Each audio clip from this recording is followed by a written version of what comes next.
Ma'am राजनीति करो लेकिन राष्ट्र को लेकर नहीं मैम। इस देश को दांव में मत लगाओ। आज आप बोलते हो कि आपके पास एविडेंस है कि बांग्लादेश में जो उस्मान हादी की हत्या हुई थी वो भारत में कराई थी। 22 दिसंबर 2025 को मैंने खुद एक ऑडियो रिवील किया जिसमें बांग्लादेश बीडीआर का एक ऑफिसर बता रहा है कि उस्मान हादी की हत्या यूनुस गवर्नमेंट और आईएसआई ने मिलकर कराई है।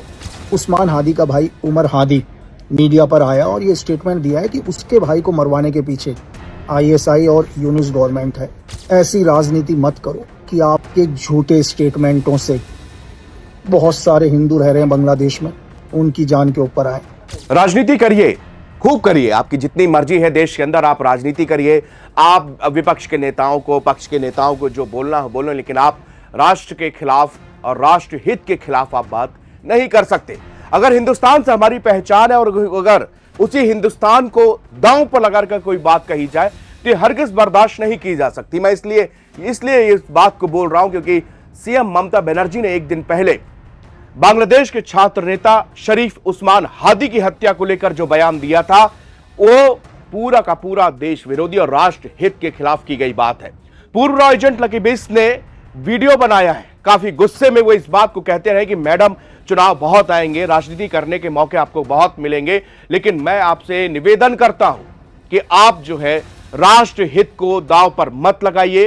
राष्ट्र के लिए हम सब जी मर रहे हैं और इस देश से बड़ा कुछ भी नहीं हो सकता, हमारी आपकी जान भी नहीं हो सकती। ये देश रहना चाहिए, हम लोग रहें या ना रहें। लेकिन आपने क्या किया? आपने अब छोटी राजनीति के चक्कर में, आपने किसी को बदनाम करने के चक्कर में, चूंकि आप चुनाव हार गई, आप धरना स्थल पर बैठी हैं, आपके साथ में आपके पार्टी के नेता नहीं है, तो क्या आप किसी भी पार्टी को और किसी भी एलिगेशन लगाएंगे, वो भी ऐसे एलिगेशन जिससे दूसरे देशों में बैठे हुए एक अल्पसंख्यक समुदाय को खतरा हो सकता है, वहां पर हिंदुओं के ऊपर आक्रमण हो सकते हैं, उनको मारा जा सकता है सिर्फ एक बयान के बलबूते।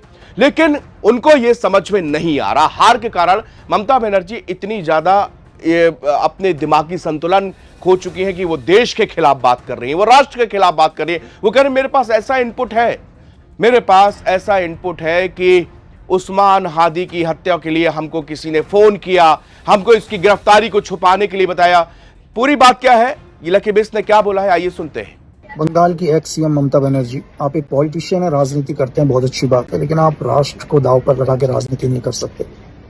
आज आप बोलते हो कि आपके पास एविडेंस है कि बांग्लादेश में जो उस्मान हादी की हत्या हुई थी वो भारत में कराई थी, या आपने एविडेंस उस टाइम क्यों नहीं दिया? आज आपका पॉलिटिकल करियर जब दांव पर लगा है तो आपको एविडेंस याद आ रहा है। तो मैं आपको ये बताऊं मैम, शायद आपकी लोकल इंटेलिजेंस यूनिट उस टाइम आपके चुनाव में बिजी थे, आपको अपडेट नहीं दे पाई। मैं आपको बताता हूं पूरा। 12 तारीख को जब उस्मान हादी को गोली मार दी गई थी तो उसकी मौके पर ही मौत हो गई थी मैम। सिर्फ बांग्लादेश गवर्नमेंट ये दिखा रही थी कि उस्मान हादी से वो बहुत प्यार करते हैं, इसलिए उसको सिंगापुर लेकर गए और 18 तारीख को यानी कि दिसंबर 2025 में उसको बताया कि उसकी मौत हो गई। और उसके 4 दिन के बाद 22 दिसंबर 2025 को मैंने खुद एक ऑडियो रिवील किया जिसमें बांग्लादेश बीडीआर का एक ऑफिसर बता रहा है कि उस्मान हादी की हत्या यूनुस गवर्नमेंट और आईएसआई ने मिलकर कराई है। और उसके एक दिन के बाद 23 दिसंबर 2025 को खुद उस्मान हादी का भाई उमर हादी मीडिया पर आया और ये स्टेटमेंट दिया है कि उसके भाई को मरवाने के पीछे आईएसआई और यूनुस गवर्नमेंट है। तो मैम ऐसी राजनीति मत करो कि आपके झूठे स्टेटमेंटों से बहुत सारे हिंदू रह रहे हैं बांग्लादेश में, उनकी जान के ऊपर आए। मैम राजनीति करो लेकिन राष्ट्र को लेकर नहीं मैम। इस देश को दांव में मत लगाओ। मैम जब देश ही नहीं रहेगा तो राजनीति कहाँ करोगे, ये बताओ ना आप। बांग्लादेश के छात्र नेता शरीफ उस्मान हादी की हत्या को लेकर पश्चिम बंगाल की पूर्व मुख्यमंत्री ममता बनर्जी के बयान से बांग्लादेश में भारत विरोधी तथ्यों को बल मिला।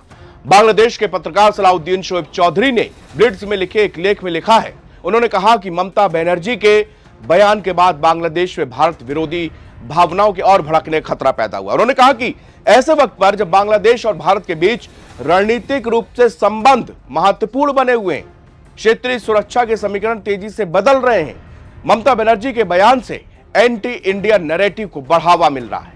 ये शब्द वहां के पत्रकार ने कहे हैं। दरअसल ममता बनर्जी ने दावा किया कि उन्हें बांग्लादेश में हुई एक बड़ी हत्या के बारे में सब कुछ पता है। जागो न्यूज के मुताबिक उन्होंने आरोप लगाया कि भारत सरकार इसमें शामिल थी।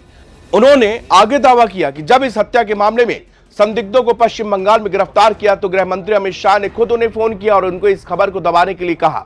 ममता बनर्जी ने दावा किया कि जब उनकी पुलिस यानी कि एसटीएफ ने बांग्लादेशी हत्यारों को पकड़ा तो देश के केंद्रीय गृह मंत्री अमित शाह ने उन्हें व्यक्तिगत रूप से फोन किया था। आरोपों के मुताबिक ममता बनर्जी ने आरोप लगाया कि गृह मंत्री अमित शाह ने उनसे कहा कि वो बंगाल पुलिस को निर्देश दें कि इस गिरफ्तारी की खबर को बाहर ना आने दी जाए क्योंकि यह राष्ट्रीय हित का मामला है। जागो न्यूज के मुताबिक ममता बनर्जी ने ये टिप्पणियां मंगलवार 2 जून को कोलकाता के धर्मताला में वाई चैनल पर धरना प्रदर्शन करते हुए की। यह घटना तृणमूल कांग्रेस के पश्चिम बंगाल विधानसभा चुनाव में सत्ता गंवाने के लगभग 1 महीने के बाद हुई। उनकी टिप्पणियां उस्मान हादी की हत्या की तरफ इशारा करती हुई दिख रही थी। फिलहाल अखिल बिष्ट का यह वीडियो सोशल मीडिया पर तेजी से वायरल हुआ है। ममता बनर्जी ने कहा कि मुझे इस बारे में सब कुछ पता है कि हत्या को अंजाम देने के लिए आपने किसका इस्तेमाल किया और किन लोगों के नाम सामने आए थे। हालांकि ममता बनर्जी ने अपने बयान में भारत के गृह मंत्री का नाम लिया और कहीं भी अमित शाह का नाम नहीं लिया।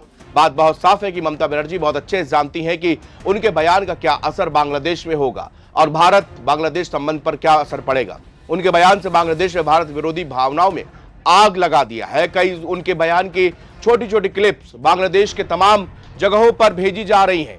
उस्मान हादी एक छात्र संगठन इंकलाब मंच के संयोजक का एक सबसे मुखर और युवा नेता थे। वो भारत की नीतियों के कड़े आलोचक माने जाते थे। उनका आरोप था कि नई दिल्ली बांग्लादेश के आंतरिक राजनीति में दखल देती है। 12 दिसंबर 2025 को ढाका में चुनाव प्रचार के दौरान अज्ञात हमलावरों ने उनके सिर पर गोली मारी। इलाज के दौरान 18 दिसंबर 2025 को सिंगापुर के एक हॉस्पिटल में उस्मान हादी की मौत हुई। इस घटना के बाद बांग्लादेश में बड़े पैमाने पर भारत के विरोध में प्रदर्शन हुए। मार्च 2026 में पश्चिम बंगाल पुलिस की स्पेशल टास्क फोर्स एसटीएफ ने इस हत्याकांड के 2 मुख्य संदिग्धों फैसल करीम मसूद और आलमगीर हुसैन को गिरफ्तार किया। पुलिस जांच के मुताबिक ये आरोपी हत्या के बाद मेघालय सीमा हालुआ घाट के रास्ते अवैध रूप से भारत में दाखिल हुए और पश्चिम बंगाल में छिपे हुए थे। बांग्लादेश पर ममता बनर्जी के बयान पर तीखी प्रतिक्रिया वहां से आ रही है। पत्रकार सलाउद्दीन शोएब चौधरी लिखते हैं कि ममता बनर्जी के बयान को बांग्लादेश में भारत विरोधी कार्यकर्ता और मीडिया संस्थानों ने हाथों हाथ लिया है। सोशल मीडिया प्लेटफॉर्म पर भारत और भारतीय जनता पार्टी को निशाना बनाने वाले आरोपों की बाढ़ सी आ गई है।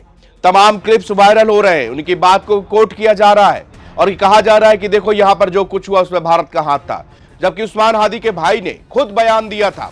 और इसके बाद पूर्व प्रेसिडेंट अखिल बिष्ट ने इस मामले में एक ऑडियो भी रिवील किया था, जिस ऑडियो में उन्होंने दावा किया था कि वहां का एक बहुत बड़ा अफसर इस बात को बता रहा था कि इसके हत्या में पाकिस्तान या ईसाई का हाथ है, किस तरह से उस्मान हादी को मारा गया। लेकिन उसके बावजूद जो है ममता बनर्जी को चुनाव हारने के बाद अब समझ में आ रहा है कि इसमें क्या कुछ भारत का हाथ था, यहां की सरकार का हाथ था, या मतलब खुलेआम देश हित और राष्ट्र हित से खिलवाड़ कर रही है ममता बनर्जी।